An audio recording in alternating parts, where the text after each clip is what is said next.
पटना के रामकृष्ण नगर थाना क्षेत्र स्थित शाहपुर मार्केट में भीषण आग लग गई और देखते देखते आग ने विकराल रूप धारण कर लिया। इलाके में दहशत का माहौल नजर आया। घटना की सूचना मिलते दमकल विभाग की कई गाड़ियां मौके पर पहुंची और काफी मशक्कत के बाद आग पर काबू पाया गया। दानापुर के होटल में परीक्षा देने आई छात्रा के साथ छेड़खानी की गई। छात्रा पॉलिटेक्निक की परीक्षा देने पहुंची थी। आरोप है कि देर रात एक युवक होटल में पहुंचा, छात्रा के साथ छेड़खानी शुरू की। छात्रा के विरोध और शोर करने पर होटल में अफरा तफरी मच गई। पटना में बेखौफ अपराधियों ने कार सवार एक युवक को गोली मार दी। घटना फतुहा थाना क्षेत्र के 4 लेन स्थित डुमरी मोड़ ग्रामीण पथ का बताया जाता है। फायरिंग के बाद से कार सवार अपराधी मौके से फरार हो गए। आरा में पुलिस पर उस समय हमला हुआ जब वो एक आरोपी को गिरफ्तार करने पहुंची थी। मामला मुफस्सिल थाना क्षेत्र के धुंधुआ गांव का है। ग्रामीणों ने अचानक से पुलिस टीम पर ईंट पत्थरों से हमला कर दिया। पूर्णिया में पैरामेडिकल परीक्षा के दौरान नकल कराने का मामला सामने आया। जनता चौक के सेंट पीटर्स स्कूल के पास एक शख्स को स्थानीय लोगों ने वॉकी टॉकी से नकल कराते हुए पकड़ा और पुलिस के हवाले किया। छपरा में अपराधियों ने आभूषण व्यवसायी से लाखों के सोने चांदी के जेवर और नकली लूट लिए। तरैया में आभूषण व्यवसायी सत्येंद्र कुमार से हथियार के बल पर करीब 25 लाख रुपए के सोने चांदी के जेवर और नकदी लूटे गए। पूर्णिया के बायसी थाना क्षेत्र में महानंदा नदी में नहाने के दौरान 4 बच्चे लापता हो गए। 4 दिन से चल रही तलाश के बीच एक बच्चे के शव को बरामद किया गया। बाकी 3 बच्चों की खोजबीन अब भी जारी है। समस्तीपुर में पुलिस के जवान ड्यूटी के दौरान शराब के नशे में नजर आए। मामला मुसरी घरारी के बथुआ बुजुर्ग गांव का है, जहां एक घरेलू विवाद को सुलझाने के लिए डायल 112 की टीम को फोन कर बुलाया गया था, लेकिन टीम पहुंची जो खुद शराब के नशे में टुल थी। बाढ़ के पंचमहला में फायरिंग के मामले में पुलिस आरोपी सोनू मोनू के घर की तलाशी लेने पहुंची तो पहले पुलिस जवानों को ही अपनी तलाशी देनी पड़ी। सोनू मोनू के गुर्गों ने एक-एक कर पुलिस जवानों की तलाशी ली और तब जाकर अपराधी के घर पुलिस के जवान एंट्री लेते हैं। जांच के बाद 2 थाना प्रभारी को निलंबित किया गया है। जमशेदपुर के टाटानगर रेलवे स्टेशन पर 2 सांप डिब्बे से बाहर निकले, जिससे मौके पर अफरा तफरी मच गई। जानकारी के मुताबिक एक अज्ञात सपेरे ने 2 सांपों को स्टेशन परिसर के बाहर छोड़ दिया और फरार हो गया, जिसके बाद यात्रियों में दहशत देखने को मिली। बोकारो के चास थाना क्षेत्र में बीजेपी चास नगर दक्षिणी मंडल अध्यक्ष विक्की राय ने जान से मारने की धमकी का आरोप लगाया। विक्की राय ने चास पुलिस से लिखित शिकायत दर्ज कराई। उन्होंने सोशल मीडिया के जरिए धमकी देने का आरोप लगाया। उन्होंने कहा कि फेसबुक पर भोलू पासवान नाम के एक प्रोफाइल से उन्हें धमकी दी गई है। लखीसराय में जमीन के विवाद को लेकर 2 पक्षों के बीच हिंसक झड़प हो गई। घटना के तेतरहाट थाना क्षेत्र के शमसा गांव की बताई जाती है। विवाद बढ़ने पर दोनों तरफ से जमकर मारपीट हुई, जिसमें 2 लोग घायल हो गए।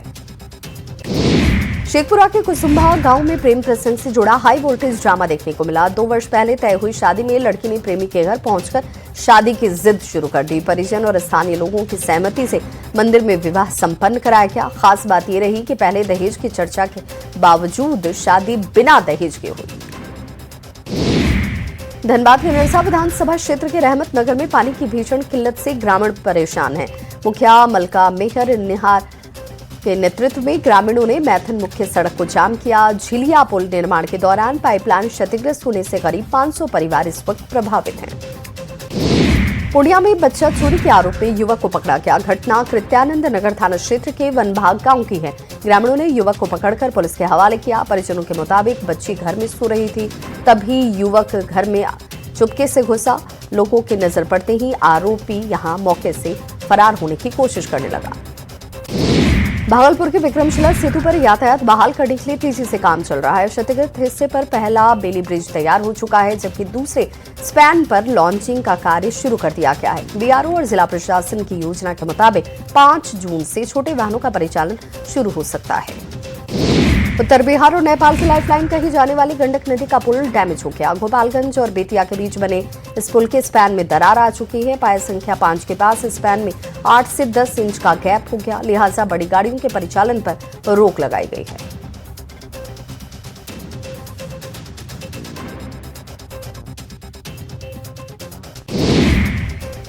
बाढ़ अनुमंडल की मोकामा में गंगा नदी के कटाव से कई गांवों पर संकट गहराता नजर आ रहा है। जानकारी मिलने पर एसडीएम, बीडीओ सहित तमाम अधिकारियों के साथ पहुंचकर निरीक्षण किया गया। साथ ही एसडीएम ने ग्रामीण क्षेत्रों में चल रहे काम पर तुरंत रोक लगाने और स्थिति पर निगरानी बढ़ाने के निर्देश दिए। पटना में पहली बार भगवान कृष्ण के नौका विहार कार्यक्रम का आयोजन किया जा रहा है। इस्कॉन मंदिर की तरफ से अदालतगंज तालाब में विशेष कार्यक्रम की तैयारी है। पूरे तालाब को फूलों और आकर्षक सजावट से सजाया संवारा जा रहा है। बिहार में भीषण गर्मी का असर लगातार दिखाई दे रहा है। सिवान में तापमान 40 से 45 डिग्री के बीच पहुंच चुका है। लोगों का जीना मुहाल है। जनजीवन अस्त व्यस्त है। तेज धूप और गर्म हवाओं की वजह से सड़क पर निकलना मुश्किल हो गया है। जामताड़ा सदर अस्पताल में स्वास्थ्य व्यवस्था की लापरवाही सामने आई। मिहिजाम थाना क्षेत्र के केलाही गांव की गर्भवती महिला प्रीति हांसदा को रात में ब्लीडिंग होने पर अस्पताल लाया गया। परिजनों का आरोप है कि भर्ती कराने के बावजूद पूरी रात कोई डॉक्टर इलाज के लिए मौजूद नहीं था। धनबाद में भीषण गर्मी से लोग हाल बेहाल है। ऐसे में हरियाणा बस्ती के लोग बीसीसीएल की बिजली आपूर्ति और लो वोल्टेज की समस्या से परेशान नजर आए। नाराज लोगों ने हरियाणा ऑफिसर्स कॉलोनी के मुख्य गेट को घेरकर अनिश्चितकालीन धरना शुरू किया। हजारीबाग जिला प्रशासन ने सभी पीटीएस राशन कार्डधारियों से जल्द ई-केवाईसी कराने की अपील की। जिला प्रशासन का कहना है कि सार्वजनिक वितरण प्रणाली में पारदर्शिता लाने, फर्जी और अपात्र राशन कार्डों की पहचान कर उन्हें हटाने के लिए यह अनिवार्य किया गया है। राजधानी रांची के सभी वार्डों के गली मोहल्ले में पेयजल को लेकर किल्लत बढ़ गई है। रांची नगर निगम के सभी टैंकर लगातार गली मोहल्लों में पानी को लेकर मूव करते नजर आ रहे हैं। ऐसे में टैंकर चालकों पर भी काम का दबाव बढ़ गया है। टैंकर चालकों ने कहा कि मोहल्ले में पानी का टैंकर ले जाने के बाद 10 मिनट में ही पानी की लूट हो जाती है। जमशेदपुर में भीषण गर्मी का असर नजर आया। टाटा जू में सैलानियों की कमी से रिक्शा चालकों की कमाई पर असर पड़ा है। चालकों का कहना है कि पहले छुट्टियों में अच्छी खासी भीड़ हुआ करती थी, लेकिन अब गर्मी की वजह से लोग जू नहीं आ रहे। मोतिहारी के सुगौली थाना क्षेत्र के सिकरहना नदी के किनारे खुलेआम देसी शराब बनाई जा रही है। स्थानीय लोगों के मुताबिक ये धंधा कुटीर उद्योग का रूप ले चुका है। दिन दहाड़े चल रहे इस अवैध कारोबार ने प्रशासन और पुलिस की कार्यशैली पर गंभीर सवाल खड़े कर दिए। बेगूसराय के सदर अस्पताल में स्वास्थ्य व्यवस्था पर सवाल उठे। बलिया थाना क्षेत्र के भवानंदपुर गांव के युवक की सर्पदंश से मौत हो गई। इलाज के लिए परिजन अस्पताल लेकर आए।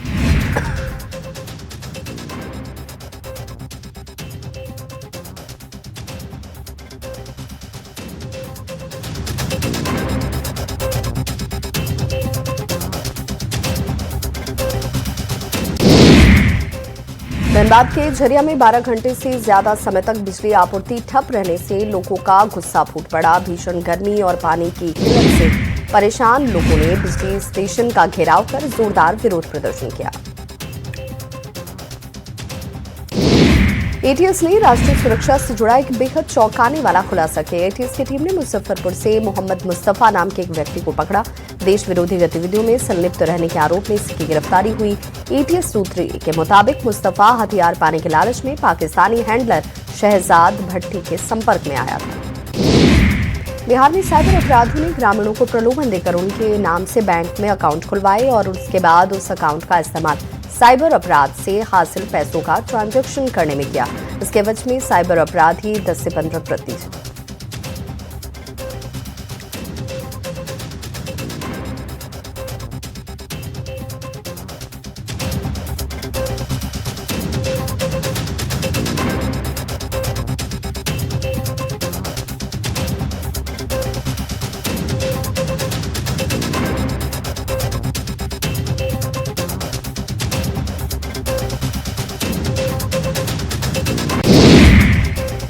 गिरिडीह में नगर थाना पुलिस ने कार्रवाई करते हुए 19 किलो चांदी की सिल्ली बरामद की। जब्त की गई चांदी की कीमत करीब 50 लाख के आसपास बताई जाती है। मामले में 2 लोगों को हिरासत में लिया गया। पुलिस ने चांदी के साथ एक कार को भी जब्त किया है। चाईबासा के पोड़ाहाट जंगल में हुए मुठभेड़ के मामले में बड़ा अपडेट सामने आया। कराईकेला थाना में 1 करोड़ के इनामी माओवादी नेता और केंद्रीय कमेटी सदस्य असीम मंडल सहित कई लोगों के खिलाफ मामला दर्ज किया गया है। छपरा में रेल सुरक्षा पुलिस ने 5 शराब तस्करों को गिरफ्तार किया। छपरा सुरेमनपुर रेलखंड पर छापेमारी की गई। तस्करों के पास से 106 लीटर विदेशी शराब बरामद हुई। सिवान पुलिस ने बड़ी कार्रवाई करते हुए 2 शातिर बदमाशों को गिरफ्तार कर लिया। गिरफ्तार अपराधियों के पास से अवैध हथियार, जिंदा गोली और चोरी की बाइक बरामद हुई। रामगढ़ में गोला थाना पुलिस ने कामता गांव में अवैध शराब के खिलाफ बड़ी कार्रवाई की। भैरवी नदी के किनारे चल रही शराब की भट्टियों को पुलिस ने ध्वस्त कर दिया। छापेमारी में 120 लीटर महुआ शराब, 600 किलो जावा महुआ बरामद हुआ। गुमला के प्रेम नगर में राशन दुकान की आड़ में अवैध अंग्रेजी शराब बेचने का खुलासा हुआ। आरोपी दीपक जायसवाल की दुकान और मकान यहां पर है। 237 लीटर शराब और बियर यहां से बरामद की गई।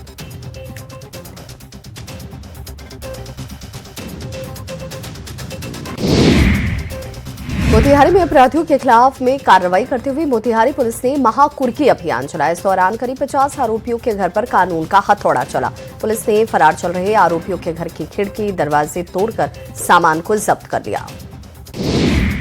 मुख्यमंत्री सम्राट चौधरी पटना साहिब सांसद रविशंकर प्रसाद के साथ पटना सिटी पहुंचे। बाईपास के मर्ची सामुदायिक भवन में सम्राट चौधरी पंडित दीनदयाल उपाध्याय प्रशिक्षण शिविर के समापन समारोह में शामिल हुए।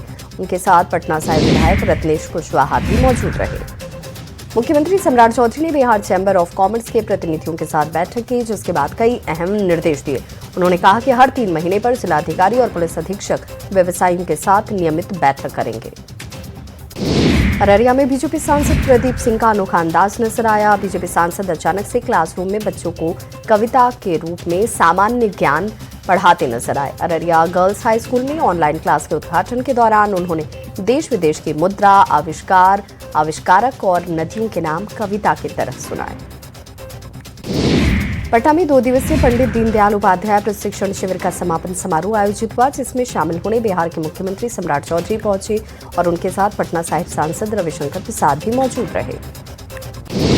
लालू परिवार एक बार फिर से दिल्ली पहुंच चुका है। लालू प्रसाद और राबड़ी देवी के साथ बिहार में नेता प्रतिपक्ष तेजस्वी यादव भी दिल्ली में मौजूद हैं। दिल्ली एयरपोर्ट पर मीडिया से बातचीत में तेजस्वी यादव ने कहा कि लालू प्रसाद का रूटीन चेकअप और तेजस्वी के बेटे इराज के जन्मदिन के लिए पूरा परिवार दिल्ली में जमा हुआ है। दिल्ली जाने से पहले भी पटना में तेजस्वी यादव ने मीडिया के कई सवालों के जवाब दिए, जिसमें उन्होंने मुख्यमंत्री सम्राट चौधरी के हरा गमछा वाले बयान पर पलटवार किया। तेजस्वी यादव ने कहा कि इन लोगों के पास करने को कुछ नहीं, ये लोग सिर्फ नफरत और बांटने की राजनीति कर रहे हैं। सासाराम के डिहरी में पथ निर्माण मंत्री कुमार शैलेंद्र ने बयान दिया। उन्होंने राज्य पुल पुलियों के टूटने, दरार आने और क्षतिग्रस्त होने की घटनाओं को गंभीर बताया।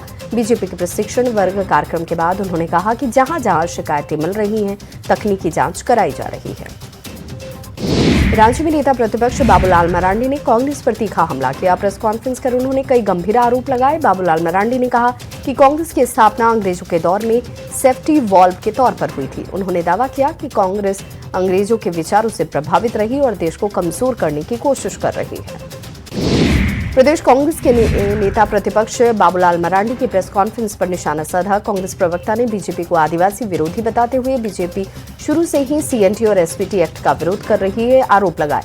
पार्टी प्रवक्ता ने बाबूलाल मरांडी पर कभी भी सरना धर्म कोड का मुद्दा नहीं उठाने का भी आरोप लगाया। झारखंड में एसआईआर का काम तेजी से चल रहा है। सभी विधानसभा क्षेत्र के हर बूथ पर विशेष कैंप लगाए गए हैं। इस कैंप में अनमैप्ड मतदाताओं की सूची जारी की गई। कैंप के आखिरी दिन आज रांची के हटिया विधानसभा क्षेत्र के बूथ संख्या 87 और 88 पर मतदाता लगातार अनमैप्ड में अपना नाम ढूंढते नजर आ रहे। पटना में शिक्षक संघ को सरकार का समर्थन मिला और जल्द ही शिक्षक नेताओं के साथ बैठक की जाएगी। आश्वासन मिला। मंत्री मिथिलेश तिवारी ने कहा कि 1 हफ्ते के भीतर शिक्षा विभाग की बैठक होगी और इस बैठक में शिक्षकों की समस्याओं का विस्तार से चर्चा और निदान निकाला जाएगा। पटना में टीआरई-4 भर्ती को लेकर प्रदर्शन करने वाले छात्र नेताओं ने बेऊर जेल प्रशासन पर गंभीर आरोप लगाए। छात्र नेता दिलीप और उनके साथियों ने कहा कि जेल में बंद रहने के दौरान उनकी लाठी डंडों से पिटाई की गई, जिससे उनके शरीर पर कई जगह चोट के निशान हैं। छात्रों ने इस पूरे मामले की निष्पक्ष जांच कराने की मांग की। रांची के कांग्रेस कार्यालय में पूर्व मंत्री राजेंद्र प्रसाद सिंह की पुण्यतिथि मनाई गई। इस दौरान नेताओं ने उन्हें श्रद्धांजलि दी और उनके योगदान को याद किया। इंटरनेशनल क्रिकेटर सुहैब खान अपने गृह जिला गया पहुंचे। क्रिकेटर के आने की वजह से इंटरनेशनल एयरपोर्ट पर उत्साह और जश्न की तस्वीरें नजर आई। समर्थक, परिजन और स्थानीय लोगों ने फूल मालाओं के साथ क्रिकेटर का स्वागत किया। सुहैब खान हाल ही में यूएई की ओर से T20 वर्ल्ड कप में खेलते नजर आए।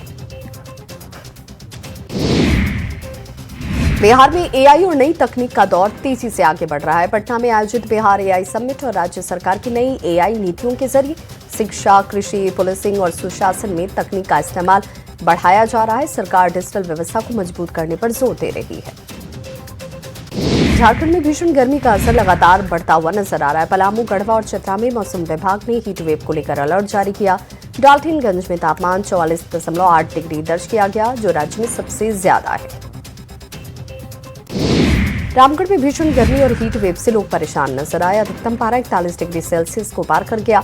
दिन में 10 के बाद सड़क पर सन्नाटा पसर जाता है। गर्मी की वजह से रामगढ़ कैंट स्टेशन पर भी सन्नाटा पसरा हुआ नजर आ रहा है। झारखंड में भीषण गर्मी के बीच चिड़ियाघर प्रशासन ने जानवरों के लिए विशेष इंतजाम किए। जानवरों के बाड़ों में कूलर और अन्य सुविधाएं उपलब्ध कराई गई। रांची जू के पशु चिकित्सक ने कहा कि जानवरों को गर्मी और लू से बचाने के लिए मल्टीविटामिन दवाएं भी दी जा रही हैं। देवघर के खिलाड़ी आयुष संतोषी ने श्रीलंका में देश का नाम रोशन किया। अंतर्राष्ट्रीय गोल्ड शॉट बॉल प्रतियोगिता में आयुष ने शानदार प्रदर्शन करते हुए गोल्ड मेडल अपने नाम किया। इस मुकाबले में कई देशों के खिलाड़ी शामिल हुए थे। लखीसराय के बढ़ैया में करोड़ों की लागत से बना सीएचसी अब तक शुरू नहीं हो पाया। डीएम शैलेंद्र कुमार ने अस्पताल परिसर पहुंचकर निरीक्षण किया।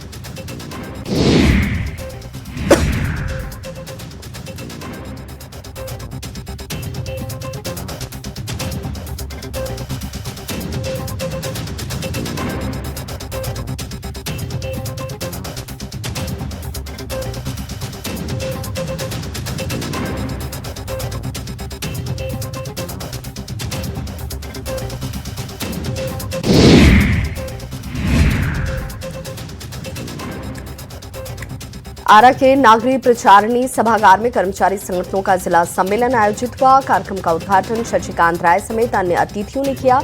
सम्मेलन में भोजपुर जिले के हजारों सरकारी कर्मचारियों ने भाग लिया। विभिन्न कर्मचारी संगठनों ने केंद्र और राज्य सरकार की नीतियों का इसमें विरोध किया। लखीसराय में बढ़ती गर्मी और तेज धूप को लेकर फायर ब्रिगेड विभाग अलर्ट मोड पर नजर आया। आग लगने की घटनाओं से निपटने के लिए विभाग ने विशेष तैयारी शुरू की। संवेदनशील इलाकों में फायर टीम द्वारा लगातार निगरानी की जा रही है। लोगों ने खेतों और खुले स्थानों पर आग नहीं जलाने की अपील की गई।